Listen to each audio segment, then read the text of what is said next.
দুই মেয়ে এবং স্বামীকে নিয়ে দেবকীর সুখের সংসার। তবে সেই সংসারে দুঃখের ছায়া নেমে আসে যখন ভ্যালেন্টাইন্স ডের পার্টি থেকে ফেরার সময় দেবকীর বড় মেয়েকে চারজন নরপশু মিলে ধর্ষণ করে। ভাগ্যের জোরে মেয়েটি বেঁচে গেলেও তার শারীরিক ও মানসিক অবস্থা একেবারেই বিপর্যস্ত হয়ে যায়। সেই চারজন নরপশুকে অ্যারেস্ট করে কোর্টে আনা হলেও টাকার জোরে প্রমাণ বদল করে তারা সব রকমের শাস্তি থেকে বেঁচে যায়। দেশের আইন যখন ধর্ষণের মতো অপরাধ করেও অপরাধীদের শাস্তি দিতে পারেনি, তখন মেয়েটির মা ঠিক করে সে নিজেই তার মেয়ের অপরাধীদের শাস্তি দেবে। এবার দেখা যায় একজন মা তার সন্তানের জন্য কতটা কঠোর হতে পারে। সে বুদ্ধি খাটিয়ে এক এক করে সব ধর্ষকদের এমন শাস্তি দেয় যেটা কেউ আগে কখনো কল্পনাও করেনি। দেশের আইন ও পুলিশ যখন ধর্ষকদের শাস্তি দিতে ব্যর্থ, তখন একজন সাধারণ মা কিভাবে মেয়ের অপরাধীদের উপযুক্ত শাস্তি দেয় সেই গল্পই জানা যাবে এই মুভিতে।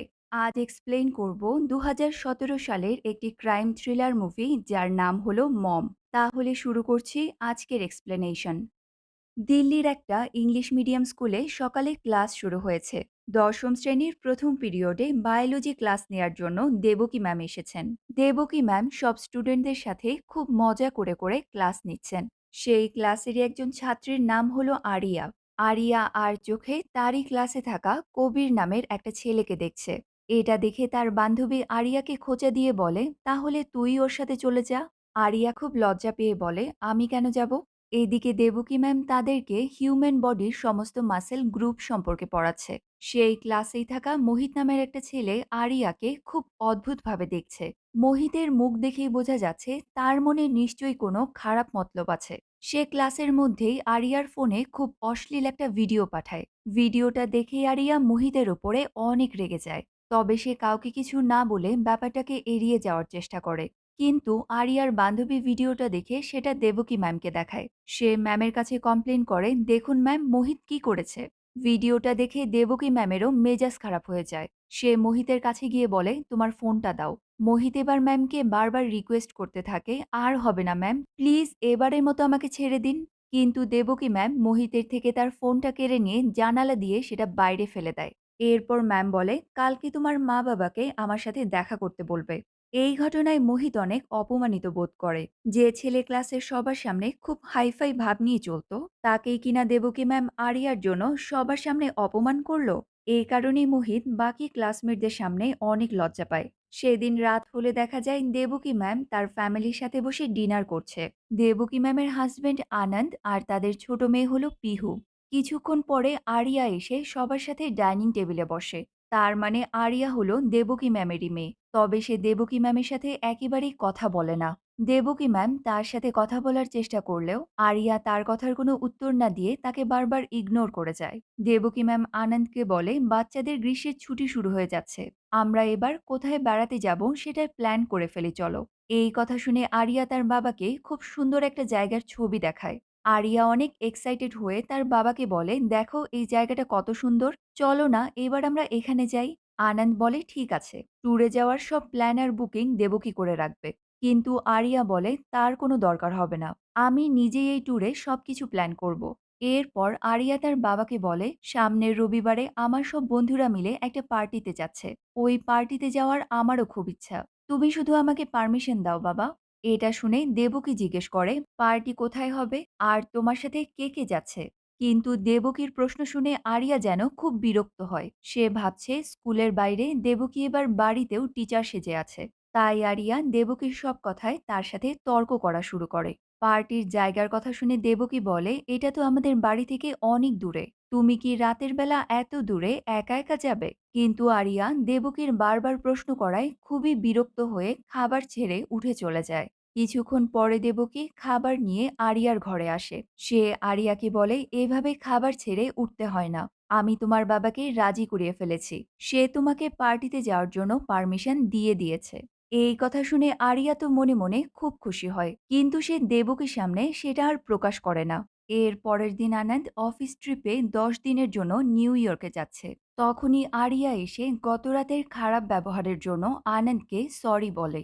আনন্দ তাকে জিজ্ঞেস করে, তুমি তোমার মায়ের সাথে এমন ব্যবহার কেন করো? এটা শুনে আরিয়া খুব মন খারাপ করে বলে, কারণ সে আমার মা নয়, আমি তো পিহুকে মেনেই নিয়েছি, কিন্তু তাকে আমি আমার মা হিসেবে কোনো দিনই মানতে পারবো না। আনন্দ বলে, আমি তো তোমার দেখাশোনার জন্যই দেবকীকে বিয়ে করেছি। সে আসার পরে থেকেই তোমার কত যত্ন করেছে। তাহলে তোমার দেবকীকে মা হিসেবে মেনে নিতে কিসের সমস্যা? এবার আরিয়া কাঁদতে কাঁদতে বলে, তুমি তো আমার মাকে ভুলেই গেছো, কিন্তু আমি তো আমার মাকে কোনোদিনই ভুলতে পারবো না। এখানেই জানা যায় দেবকী আসলে আরিয়ার সৎ মা। তার মা মারা যাওয়ার পর আনন্দ দেবকীকে বিয়ে করেছে। দেবকী তার মায়ের জায়গা নিয়ে নিয়েছে, এই কারণেই আরিয়ান দেবকীকে একেবারেই পছন্দ করে না। এমনকি সে তাকে মা না ডেকে সবসময় ম্যাম বলে ডাকে। এরপর আনন্দ দেবকীকে সবার খেয়াল রাখার কথা বলে বাড়ি থেকে বেরিয়ে যায়। রবিবারের দিন দুপুরবেলা আরিয়া বাড়িতে বসেই পার্টিতে যাওয়ার জন্য রেডি হচ্ছে। তখনই নিরঞ্জনা নামের একজন তৃতীয় লিঙ্গের মানুষ তার এক বান্ধবীকে নিয়ে দেবকীর সাথে দেখা করতে আসে। আসলে দেবকী স্কুলের বাইরেও এই তৃতীয় লিঙ্গের মানুষদের পড়াশোনা শেখায়। নিরঞ্জনা দেবকীকে একটা মিষ্টির প্যাকেট দিয়ে বলে, আমরা সবাই মিলে টাই ডাইয়ের একটা নতুন ব্যবসা শুরু করেছি। তবে এটা আপনার সাহায্য ছাড়া কখনোই সম্ভব হতো না। আপনি যেভাবে আমাদের পড়াশোনা শিখিয়েছেন, আমাদেরকে সম্মান দিয়েছেন, তার ফলেই আজ আমরা নিজের পায়ে দাঁড়াতে পেরেছি। দেবকী বলে, আমি কিছুই করিনি, এই সবকিছু তোমাদের পরিশ্রমেরই ফল। এবার নিরঞ্জনা আরিয়াকে দেখে বলে, এটাই কি আপনার বড় মেয়ে যার কথা আপনি গল্প করেন? নিরঞ্জনার এমন কথা শুনে আরিয়া তো বেশ অবাক হয়ে যায়। তারা চলে গেলে আরিয়া দেবকীকে বলে, আপনার সোশ্যাল সার্ভিসিং নিয়ে আমার কোনো প্রবলেম নেই, কিন্তু আপনি যাকে তাকেই এভাবে আমার কথা বলে বাড়াবেন না। আর আপনি তাদেরকে কি এটা বলেছেন যে আমি আপনার মেয়ে না? আরিয়ার এই কথা শুনে দেবকীর মনটাও অনেক খারাপ হয়ে যায়। সে সবসময় বুঝতে পারে এত চেষ্টা করার পরেও আরিয়া এখনো তাকে মা বলে মেনেই নেয়নি। যাই হোক, সেদিন রাতে আরিয়া খুব সুন্দর করে পার্টিতে যাওয়ার জন্য রেডি হয়েছে। তার দুজন বন্ধুও তাকে পিক আপ করতে আসে। আরিয়া দেবকী ও পিহুকে বাই বলে তার বন্ধুদের সাথে বাড়ি থেকে বেরিয়ে যায়। এই প্রথমবার আরিয়া তার বন্ধুদের সাথে কোনো পার্টিতে এসেছে। পার্টিতে তার মতো ছেলেমেয়েরাই অনেক এনজয় করছে, এটা দেখে আরিয়ার তো ব্যাপারটা অনেক ভালো লাগে। সে তার বান্ধবীকে নিয়ে ডান্স ফ্লোরে এসে ডান্স করতে থাকে। এদিকে দেখা যায় মোহিতও সেই পার্টিতে এসে অনেক বেশি ড্রিঙ্ক করছে। আরিয়াকে দেখে মোহিত তার এক বড় ভাই চার্লসকে ডেকে বলে, আমি আপনাকে বলেছিলাম না একটা মেয়েকে আমার খুব পছন্দ হয়েছে, ওই যে দেখুন লাল ড্রেস পরা ওই মেয়েটা। এটা বলেই মোহিত ডান্স ফ্লোরে এসে আরিয়াকে খুব বিরক্ত করা শুরু করে। আরিয়া তাকে বারবার ইগনোর করছে দেখে মোহিত এবার আরিয়ার একেবারে গা ঘেঁষে দাঁড়ায়। এটা দেখে আরিয়া মোহিতকে ধাক্কা দিয়ে দূরে সরিয়ে দেয়। সবার সামনে এভাবে ধাক্কা দেয়ায় মোহিতের যেন ইগো হার্ট হয়ে যায়। সে প্রচন্ড রেগে গিয়ে ডান্স ফ্লোর থেকে বেরিয়ে আসে। কিছুক্ষণ ডান্স করার পর আরিয়ার এক ফ্রেন্ড তার বাবাকে এয়ারপোর্ট থেকে পিক আপ করার জন্য সেখান থেকে চলে যায়। এবার যোগিন্দর নামের একজন ড্রাগ ডিলার সেই পার্টিতে আসে। সে চার্লসের কাছে এসে তাকে মাল সাপ্লাই করে। তখনই মোহিত প্রচন্ড রাগে চার্লস ও যোগিন্দরের কাছে এসে বসে পড়ে। মোহিতকে এত রেগে যেতে দেখে চার্লস জিজ্ঞেস করে, কি রে, তোর আবার কি হলো? কিন্তু মোহিত কিছুই না বলে রাগে সামনে থাকা সব জিনিস ছুঁড়ে ফেলে দেয়। এটা দেখে চার্লসও বুঝতে পারে মেয়েটা নিশ্চয়ই মোহিতকে রিজেক্ট করে দিয়েছে। তাই এবার চার্লস প্রথমে একটা গ্লাসে ড্রিঙ্কের সাথে নেশার ওষুধ মেশায়।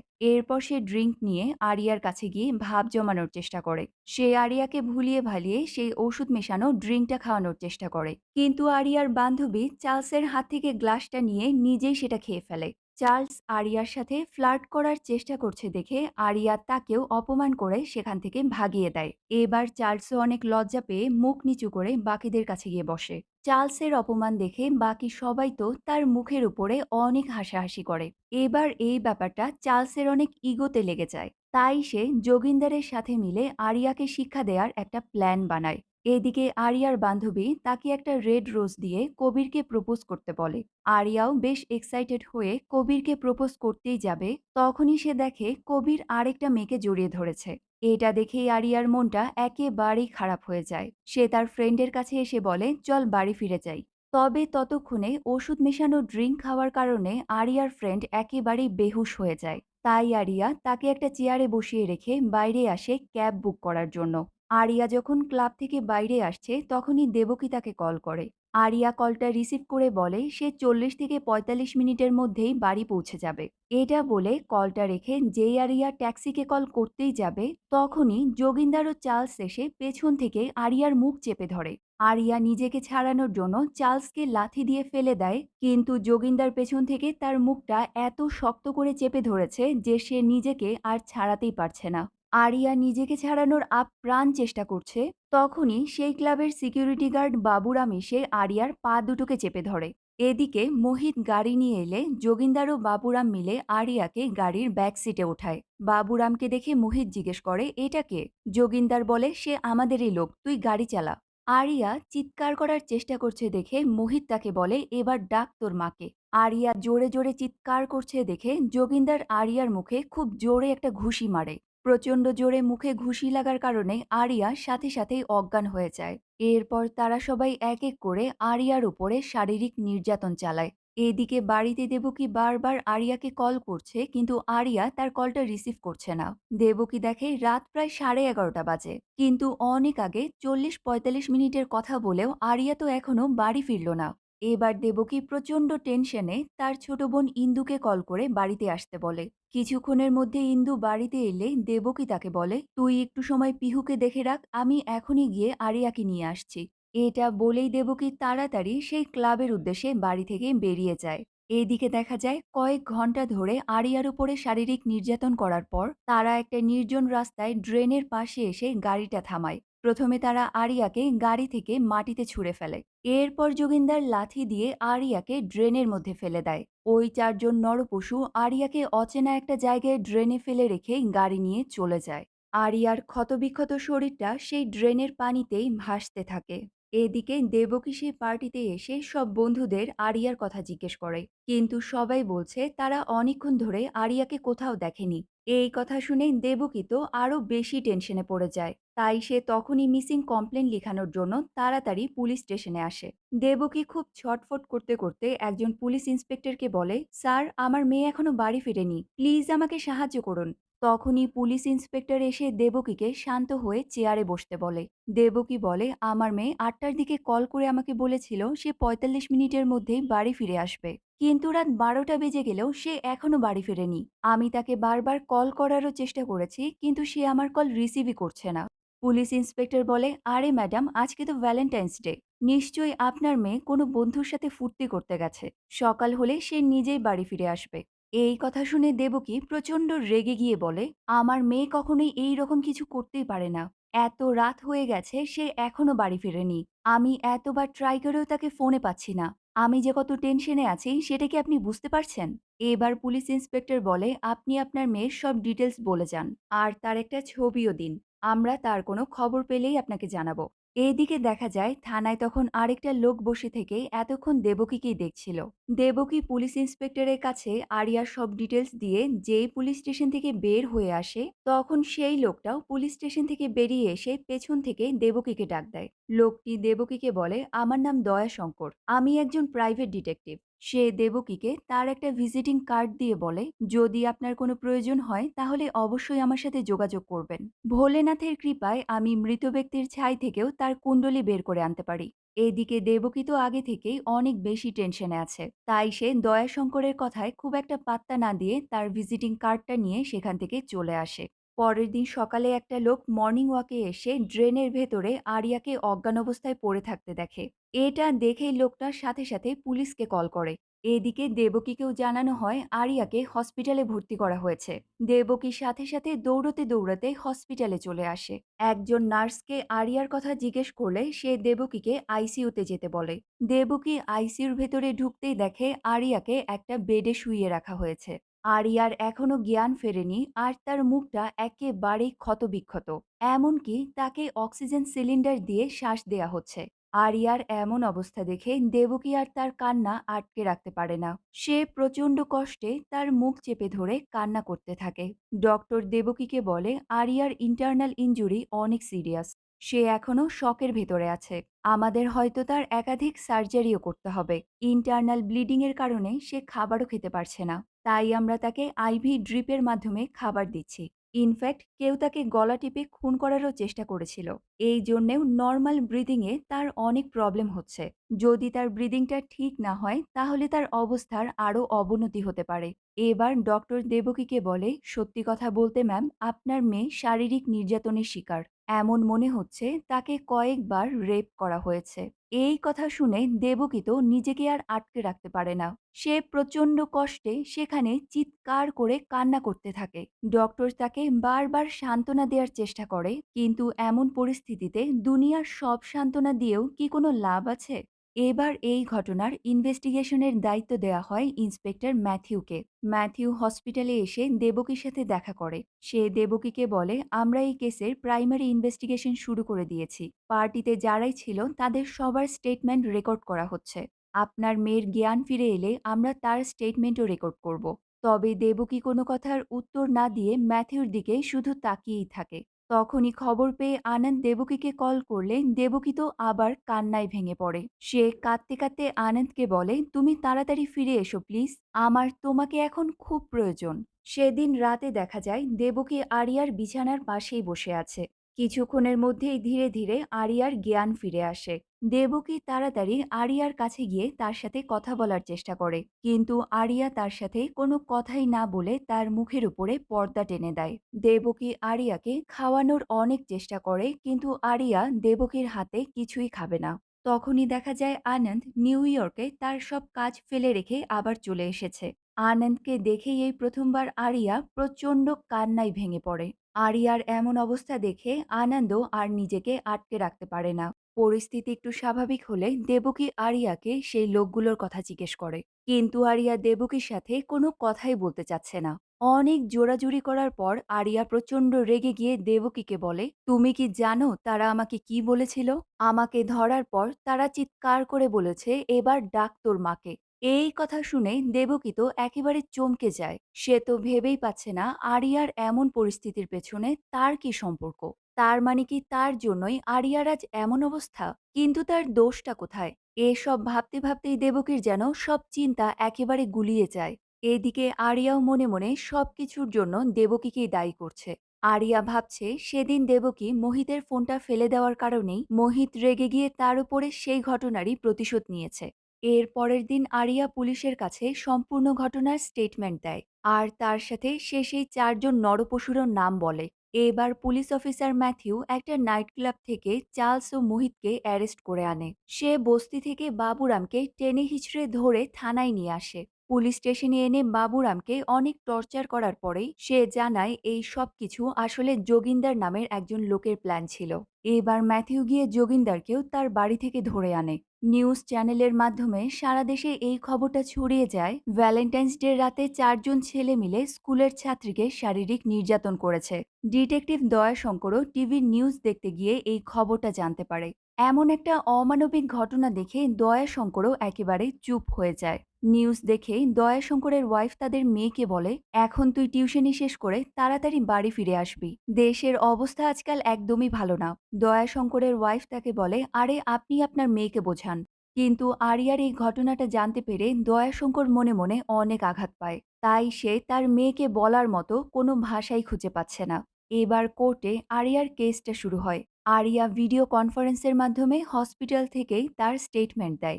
আরিয়া কাঁদতে কাঁদতে বলে, যখন তারা বুঝতে পেরেছে আমি মারা গেছি, তারা আমাকে গাড়ি থেকে ফেলে দিয়ে চলে গেছে। সেই ৪ জন নরপশুকেও কোর্টে আনা হয়।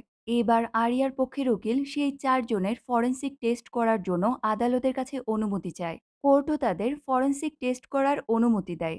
এই কথা শুনে সেই ৪ জন তো একেবারেই টেনশনে পড়ে যায়, কারণ ফরেনসিক টেস্ট করা হলেই তাদের সবার অপকর্ম ধরা পড়ে যাবে।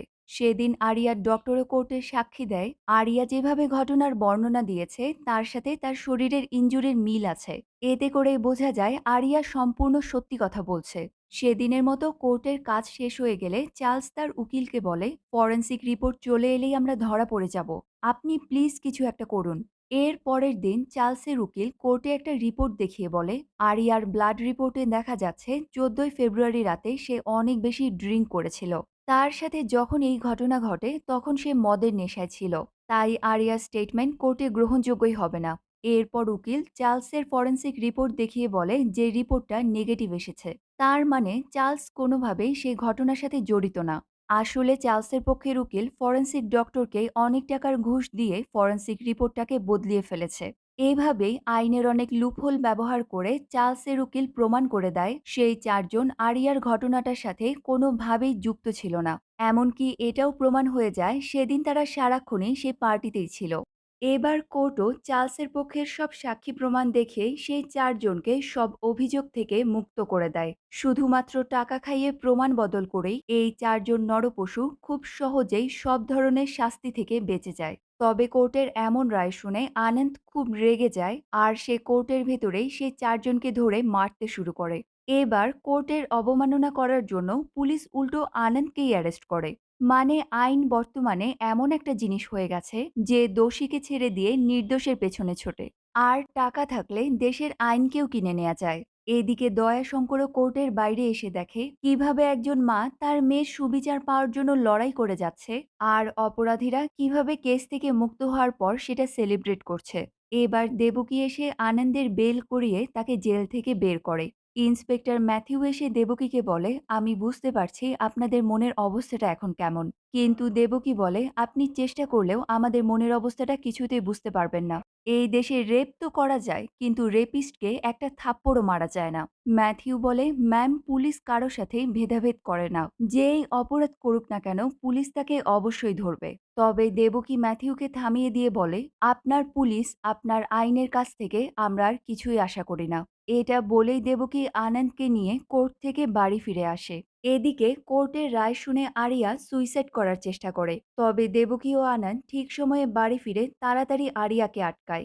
দেবকী যেই আরিয়ার কাছে যেতে চায় তখনই আরিয়া দেবকীকে দেখে পাগলের মতো চিৎকার করতে থাকে। সে প্রচন্ড চিৎকার করে এটাই বোঝাতে চাইছে যে এই সব কিছু শুধুমাত্র দেবকীর কারণেই হয়েছে। আনন্দ আরিয়াকে শান্ত করার অনেক চেষ্টা করে, কিন্তু আরিয়া বারবার প্রচন্ড চিৎকার করেই যাচ্ছে। এই সব দেখে দেবকী তখনই আরিয়ার সামনে থেকে সরে আসে। আরিয়াকে শান্ত করার পর আনন্দ যখন দেবকীর কাছে আসে, দেবকী খুব কষ্ট পেয়ে আনন্দকে বলে, আমি ভেবেছিলাম হয়তো একদিন নিশ্চয়ই আরিয়া আমাকে মা বলে মেনে নেবে, কিন্তু আজ আমি বুঝতে পারছি আমার মেয়ে আমার থেকে কতটা দূরে সরে গেছে। আমি চিরদিনের জন্যই আরিয়াকে হারিয়ে ফেললাম। আনন্দ দেবকীকে বলে, তুমি এত কষ্ট পেও না, ধীরে ধীরে সবকিছু ঠিক হয়ে যাবে। আনন্দ আরো বলে, আমরা কিছুতেই হাল ছেড়ে দিতে পারি না, তাদেরকে শাস্তি দেওয়ার জন্য দরকার হলে আমরা হাইকোর্টে যাব। দেবকী বলে, শাস্তি তো আরিয়া পাচ্ছে, এমন একটা খারাপ স্মৃতি নিয়ে সারা জীবন বেঁচে থাকার থেকে বড় শাস্তি আর কি হতে পারে। এর পরের দিন আনন্দ আরিয়াকে এসে বলে, চলো আমরা কোথাও বাইরে থেকে ঘুরে আসি, তুমি যেই জায়গাটা পছন্দ করেছিলে আমরা সেখানে যেতে পারি। কিন্তু আরিয়া কিছুই না বলে শুধু মাথা নাড়িয়ে না করে। আনন্দ বলে, আচ্ছা ঠিক আছে, তোমার যখনই বেড়াতে যেতে ইচ্ছে করবে তুমি শুধু একবার আমাকে বলো। সেদিন দেবকী পিহুকে নিয়ে আবার স্কুলে আসে। তবে স্কুলে এসেই দেবকী দেখে মোহিত খুব স্বাভাবিকভাবেই তার বন্ধুদের সাথে হাসতে হাসতে স্কুলে ঘুরে বেড়াচ্ছে। এটা দেখেই দেবকীর রাগে যেন রক্ত গরম হয়ে যায়। সে তখনই রাগে প্রিন্সিপালকে গিয়ে জিজ্ঞেস করে, আপনি ওকে স্কুলে অ্যালাউ করলেন কিভাবে? প্রিন্সিপাল বলে, মোহিত কোর্টে নির্দোষ প্রমাণিত হয়েছে, আমরা তাকে চাইলেও স্কুলে আসা থেকে আটকাতে পারবো না। এটা করলে মোহিতের মা বাবাই স্কুলের ওপরে কেস করে দেবে। এবার আসলে আইন ও সব মানুষের উপর থেকে দেবকীর যেন বিশ্বাস উঠে যায়। সে বুঝে গেছে সুবিচারের জন্য অন্য কারো উপরে ভরসা করে আর কোনো লাভ নেই। দেবকী প্রচণ্ড রাগে সেদিন আর কোনো ক্লাস না করিয়ে আবার গাড়িতে এসে বসে। তখনই সে দেখে মোহিত বাইক নিয়ে স্কুল থেকে বের হচ্ছে। এটা দেখেই দেবকী কার নিয়ে মোহিতের বাইকের পিছু করা শুরু করে। দেবকী ঠিক করেছে সে এবার নিজেই তার মেয়ের অপরাধীদের শাস্তি দেবে। সে অনেক সময় ধরে মোহিতের বাইকের পিছু করে, আর যখনই সে গাড়ি দিয়ে বাইকটাকে ধাক্কা দিতেই যাবে তখনই একটা ট্রাক খুব দ্রুত গতিতে দেবকীর গাড়ির সামনে চলে আসে। দেবকীর সাথে সাথে গাড়িটাকে ঘুরিয়ে নেয় আর অল্পের জন্য বড় একটা অ্যাক্সিডেন্টের হাত থেকে বেঁচে যায়। এবার দেবকী বাড়ি ফিরে এসে আনন্দকে বলে সে আর ওই স্কুলে চাকরি করতে পারবে না, কারণ স্কুলে গেলে প্রতিদিনই তাকে মোহিতের সেই জঘন্য চেহারাটা দেখতে হবে। আনন্দ তাকে শান্ত করে বুঝিয়ে বলে, আমরা এই কেসটা নিয়ে হাইকোর্টে আপিল করব, সবগুলো অপরাধীদের অবশ্যই শাস্তি পেতেই হবে। কিন্তু দেবকী কিছুতেই আর আইনের ভরসা করে বসে থাকতে পারছে না। আরিয়া দিনের পর দিন নিজেকে একটা ঘরে বন্ধ করে রেখেছে, কিন্তু সব অপরাধীরা স্বাধীনভাবে বাইরে ঘুরে বেড়াচ্ছে। এই ব্যাপারটা দেবকী যেন কিছুতেই মেনে নিতে পারছে না। তাই এবার দেবকী অনেক খোঁজাখুঁজি করে তার ব্যাগ থেকে ডিটেকটিভ দয়াশঙ্করের কার্ডটা বের করে। এরপর সে দয়াশঙ্করের অফিসে তার সাথে দেখা করতে আসে। তবে দেবকী একটু হেজিটেট করে আবার অফিস থেকে বেরিয়ে যাবে, তখনই দয়াশঙ্কর নিজে এসে দেবকীকে চলে যাওয়া থেকে আটকায়। দয়াশঙ্কর বলে, আপনার মতো আমার নিজেরও একটা মেয়ে আছে, তাই আমি আপনার কষ্টটা বুঝতে পারছি। আমি আপনাকে সব রকমভাবে সাহায্য করব। আর আমাদের সব কথা একেবারেই গোপন থাকবে। দেবকী বলে, আমার কিছু ইনফরমেশন লাগবে। দয়াশঙ্কর বলে, সব পেয়ে যাবেন। আজকের পর থেকে না আপনি আমাকে চেনেন আর না আমি আপনাকে চিনি।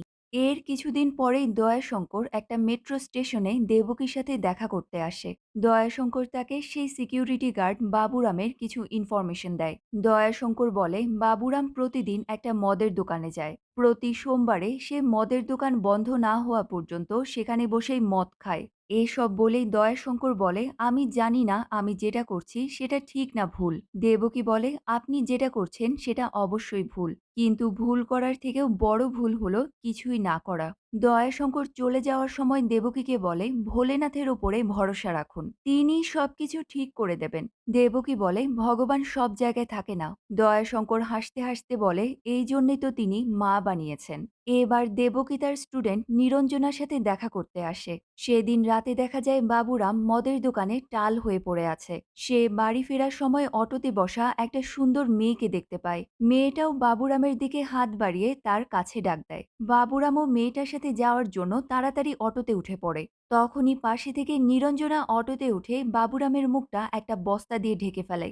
এই ঘটনার ৩ দিন পরে বাবুরামের জ্ঞান ফিরে এলে সে দেখে সে তো তার বাড়ির পাশে একটা নালার মধ্যে পড়ে আছে। বাবুরাম কোনো রকমে টলতে টলতে তার বাড়িতে আসে। সে ওইভাবেই নেশাগ্রস্ত অবস্থায় বাথরুমে আসে। বাবুরাম বাথরুম করার জন্য যেই তার প্যান্টের জিপ খোলে, তখনই সে নিচে তাকিয়ে দেখে তার পুরুষাঙ্গটা কেউ কেটে ফেলেছে। এটা দেখে বাবুরাম প্রচন্ড ভয় পেয়ে খুব জোরে একটা চিৎকার করে। সে ঘাবড়ে গিয়ে যেই বাথরুম থেকে বের হতেই যাবে, তখনই তার পা পিছলে যায় আর একটা রডের সাথে মাথায় বাড়ি লেগে বাবুরাম সেখানেই মারা যায়। এর পরের দিন দেখা যায় আরিয়া চুপচাপ তার বিছানায় বসে আছে আর পিহু তার সামনে বসে টিভি দেখছে। তখনই টিভিতে নিউজ আসে, ভ্যালেন্টাইন্স ডে গ্যাং রেপে যে সিকিউরিটি গার্ড বাবুরাম অভিযুক্ত ছিল তাকে তার নিজের বাড়িতেই মৃত অবস্থায় পাওয়া গেছে। আর কেউ তার পুরুষাঙ্গটা কেটে ফেলেছে। এই খবরটা শুনেই আরিয়া যেন এবার প্রথমবার একটু ভালো ফিল করে। সেই ঘটনার পরে আরিয়া আজ প্রথমবার জানালার পাশে গিয়ে বাইরের আলো দেখে। আরিয়া অনেক ইমোশনাল হয়ে পড়ে আর তার চোখ জলে ভিজে যায়। আসলে এই সবকিছু নিরঞ্জনার সাহায্য নিয়ে দেবকী করিয়েছে। দেবকী বাবুরামের সেই অংশটাই কেটে ফেলেছে যার কারণে এই রকম নরপশুরা তাদের পুরুষত্ব জাহির করে। সেই ৪ জনের মধ্যে একজন মারা গেছে এটা ভেবে আরিয়া মনে মনে একটু শান্তি পায়। কিন্তু সে তো জানেই না এই কাজটা আসলে দেবকী করিয়েছে। এদিকে পুলিশ অফিসার ম্যাথিউ বুঝতে পারে বাবুরামের মৃত্যুটা কোনো স্বাভাবিক মৃত্যু ছিল না। বাবুরামকে নিশ্চয়ই প্রতিশোধ নেয়ার জন্যই মারা হয়েছে। ম্যাথিউ এই ঘটনার জন্য আরিয়ার বাবা আনন্দকে সন্দেহ করে। তাই সে আনন্দের সাথে কথা বলার জন্য তার অফিসে আসে। তবে ম্যাথিউর কাছে কোনো প্রমাণ না থাকায় সে এই ব্যাপারে আর কিছুই করতে পারে না। তাই সে তার জুনিয়রকে আনন্দের উপরে নজর রাখতে বলে। এর কিছুদিন পরেই আবার দয়াশঙ্কর আর দেবকী একটা আর্ট গ্যালারিতে দেখা করে। দয়াশঙ্কর লুকিয়ে দেবকীকে একটা পেন ড্রাইভ দেয় যেখানে চার্লস ও মোহিতের সব ইনফরমেশন দেয়া আছে। এরপর সে সিসিটিভি ক্যামেরা কিভাবে ডিসেবল করতে হয় সেটার প্রসেসটাও দেবকীকে শিখিয়ে দেয়। দেবকী বাড়ি ফিরে সবাই ঘুমিয়ে যাওয়ার পরে সেই পেন ড্রাইভটাকে ওপেন করে। সে জানতে পারে চার্লসের মা বাবা অনেক আগেই মারা গেছে, কিন্তু তারা চার্লসের জন্য বিপুল টাকার সম্পত্তি রেখে গেছে। চার্লস সেই টাকার জোরেই উচ্ছৃঙ্খলতার একেবারে চরম সীমায় পৌঁছে গেছে। চার্লসের কাছে বডি বানানোটাই সবথেকে বেশি ইম্পর্ট্যান্ট। তাই সে প্রোটিন সাপ্লিমেন্টের বড় বড় কৌটো ১ মাসের মধ্যেই শেষ করে ফেলে। চার্লস তার নয়ডার বাংলোতে একাই থাকে। তার বাড়ির সার্ভেন্ট প্রতি বৃহস্পতিবার রাতে চলে যায় আবার রবিবারে ফিরে আসে। মোহিত হলো চার্লসেরই চাচাতো ভাই। মোহিতের মা বাবা পাইলট হওয়ার কারণে প্রায়ই তাদেরকে বাড়ির বাইরে থাকতে হয়। তাই মোহিত বেশিরভাগ সময় চার্লসের বাড়িতেই থাকে। তাদের দুজনের কাছেই একজন আরেকজনের বাড়ির চাবিও আছে। এই সব দেখে এবার দেবকীর মাথায় একটা প্ল্যান আসে। সে প্রথমে বাজার থেকে অনেকগুলো আপেল কিনে আনে। এরপর প্রত্যেকটা আপেল কেটে তার ভেতর থেকে আপেলের বিচিগুলোকে আলাদা করে। এরপর বৃহস্পতিবার রাতে গ্রোসারি শপিং এর কথা বলে দেবকী বাড়ি থেকে বের হয়। এদিকে দেখা যায় ইন্সপেক্টর ম্যাথিউর লোক সব সময় তাদের বাড়ির বাইরে বসে কয়েকদিন ধরেই আনন্দের উপরে নজরদারি করছে। সেই লোকটা ম্যাথিউকে কল করে বলে, আমার মনে হয় আনন্দ খুবই ভালো মানুষ। আমি তো বেশ কিছুদিন ধরেই তার উপরে নজরদারি করছি, কিন্তু তাকে আজ পর্যন্ত একটা খারাপ কাজও করতে দেখিনি। তবে ম্যাথিউ কোনো কথাই বিশ্বাস না করে আনন্দের ওপরে সারাক্ষণ নজর রাখতে বলে। এদিকে দেবকী পুলিশের সামনে দিয়েই বাড়ি থেকে বের হয়ে গেলেও পুলিশ তার ওপরে একটুও সন্দেহ করেনি। এবার দেবকী একজন চাবিওয়ালাকে নিয়ে চার্লসের বাড়ির সামনে আসে। সে এমন ভান করে যেন এটা তারই বাড়ি। সে ভুল করে বাড়ির চাবিটা ভেতরে রেখেই দরজা লক করে দিয়েছিল।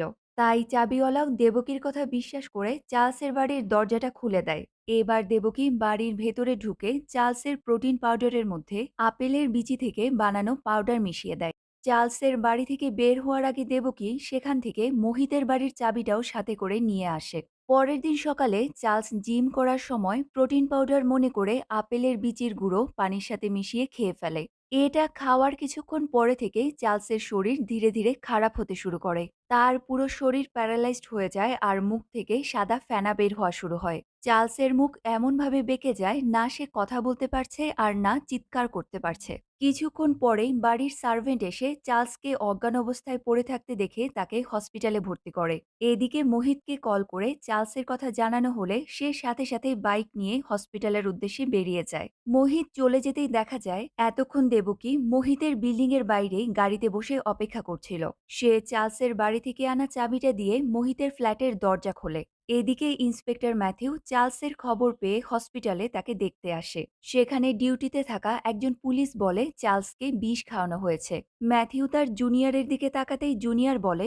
আমি তো এতদিন সব সময় ওদের বাড়ির বাইরে থেকে পাহারা দিয়েছি। আরিয়ার বাবা গতরাতে বাড়ি থেকে বেরই হয়নি। পুলিশ বলে এটা কোনো সাধারণ বিষ নয়। আপেলের বীজ থেকে এই বিষ তৈরি করা হয়েছে। আপেলের বীজে সায়ানাইড থাকে, আর একজন মানুষকে মারার জন্য 1.5 গ্রাম সায়ানাইডই যথেষ্ট। সে এত পরিমাণ সায়ানাইড খেয়েছে যে তার এখন বেঁচে থাকার কথাই না। ডক্টররাও অবাক হয়ে যাচ্ছে এত সায়ানাইড খেয়েও সে এখনো কিভাবে বেঁচে আছে। তখনই দেখা যায় সেই রুমে থাকা একটা ফুলের তোড়ার মধ্যে একটা মাইক লুকানো আছে।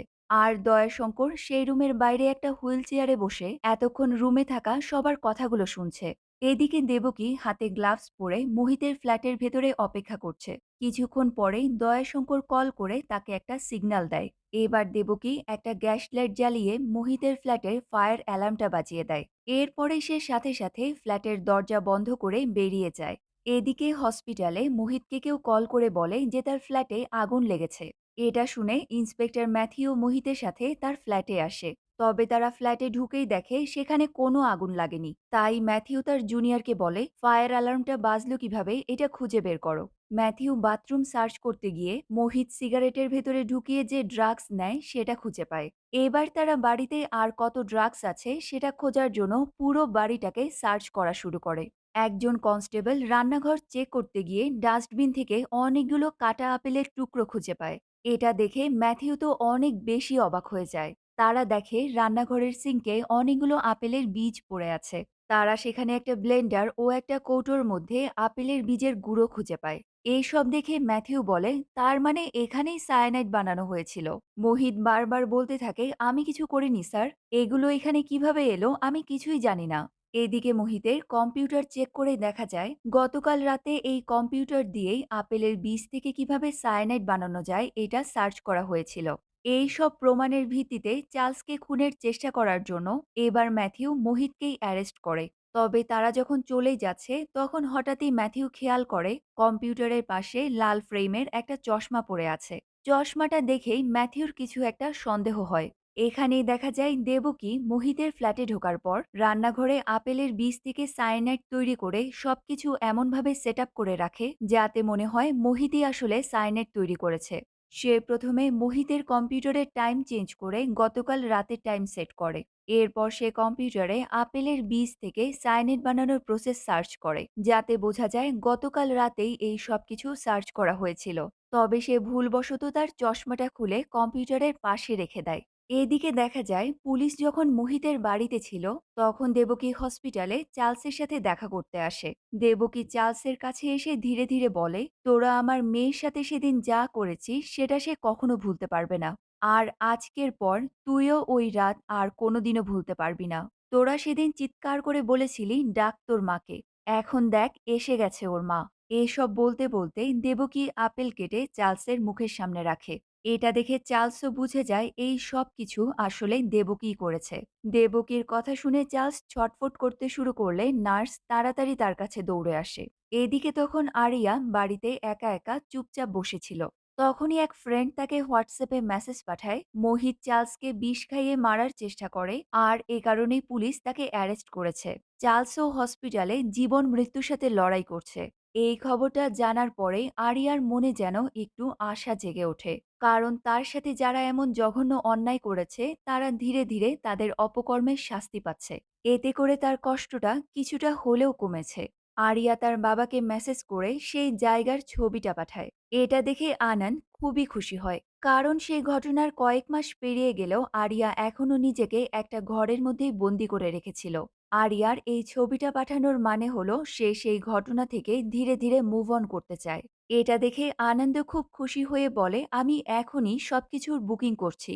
এবার ম্যাথিউ দেবকীর সাথে দেখা করতে আসে। সে দেবকীকে লাল ফ্রেমের চশমাটা দেখিয়ে বলে আপনি কি কিছু ভুলে যাচ্ছেন? চশমাটা দেখেই দেবকী মনে মনে অনেক ঘাবড়ে যায়। তবে সে ওপরে কিছুই প্রকাশ না করে তার ব্যাগ থেকে একই রকম আরেকটা চশমা বের করে বলে আপনিও দেখি আমার মতো সেম চশমা ব্যবহার করেন। এটা দেখে ম্যাথিউ বুঝতে পারে দেবকীকে এত সহজে ধরা সম্ভব না। সে সবকিছুই আগে থেকে অনেক প্ল্যান করে করেছে।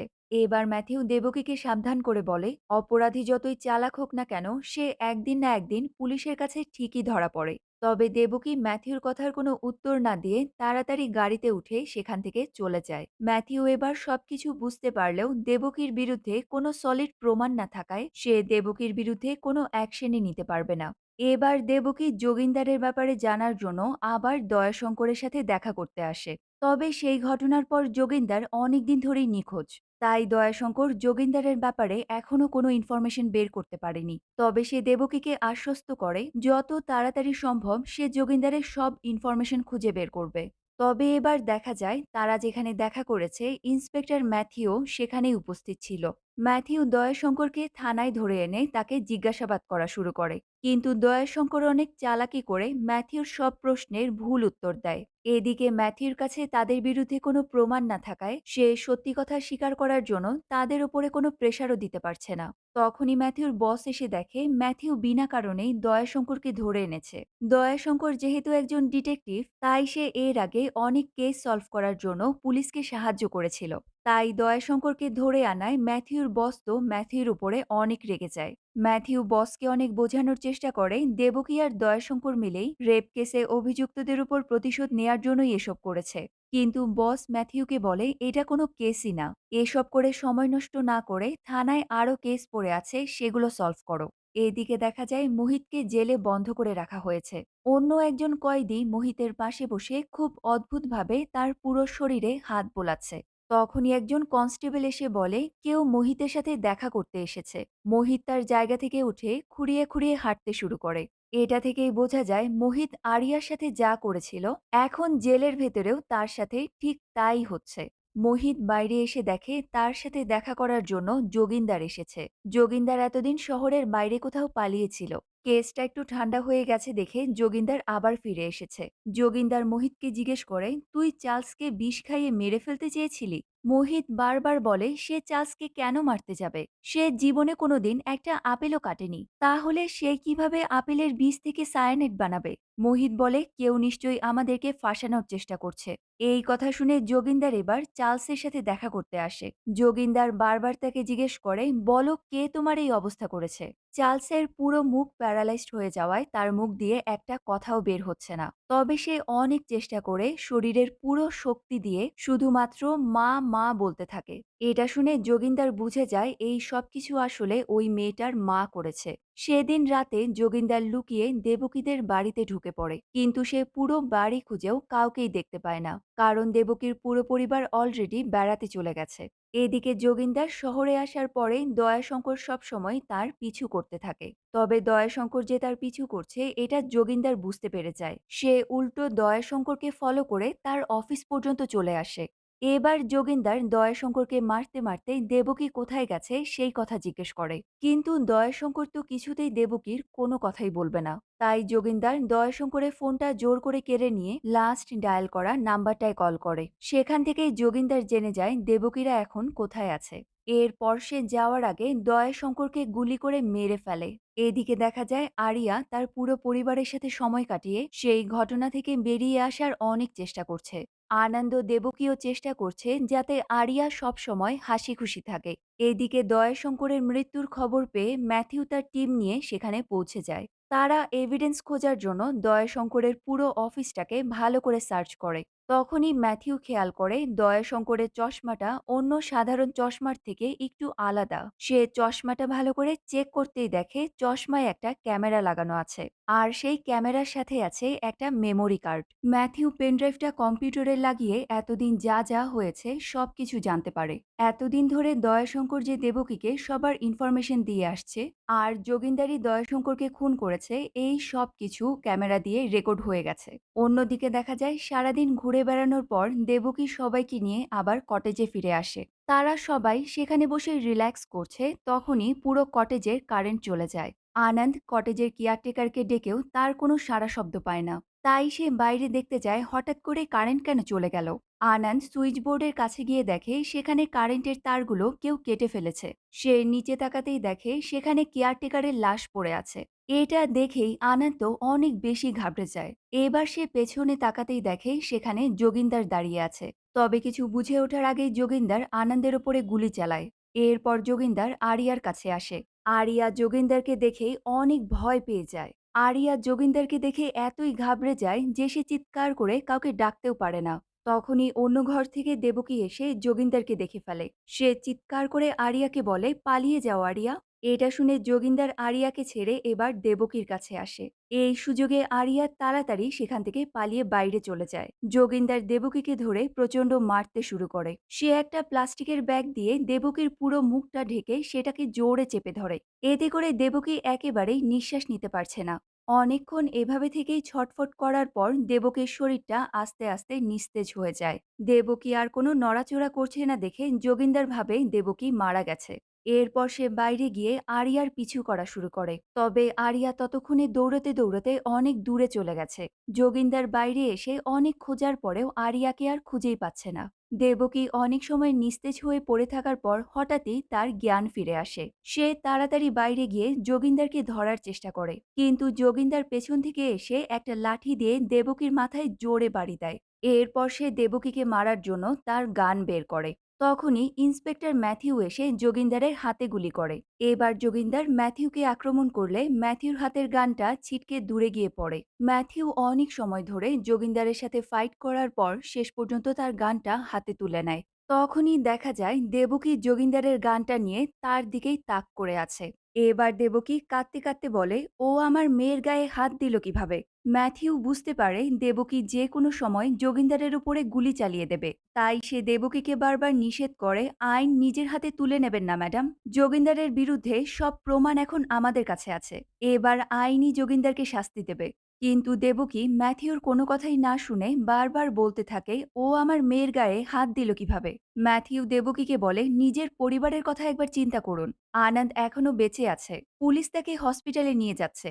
আপনি ওর ওপরে গুলি চালালে উল্টো আপনাকেই অ্যারেস্ট করা হবে। আমি আপনাকে প্রমিস করছি এবার যোগিন্দার অবশ্যই শাস্তি পাবে। এই সব শুনে দেবকী একটু শান্ত হয়ে তার গানটা নিচে নামায়। দেবকী গান নামিয়ে ফেলেছে দেখে যোগিন্দার মুচকি মুচকি হাসে, কারণ সে মনে মনে ভাবছে সে তো টাকা দিয়ে আবার আইনকে কিনে নিতে পারবে। দেবকী খুব কাঁদতে কাঁদতে ম্যাথিউকে বলে, এই সব আবার হবে, কিন্তু আপনারা কিছুই করতে পারবেন না। দেবকী কান্না করছে কিন্তু যোগিন্দার মুচকি মুচকি হাসছে।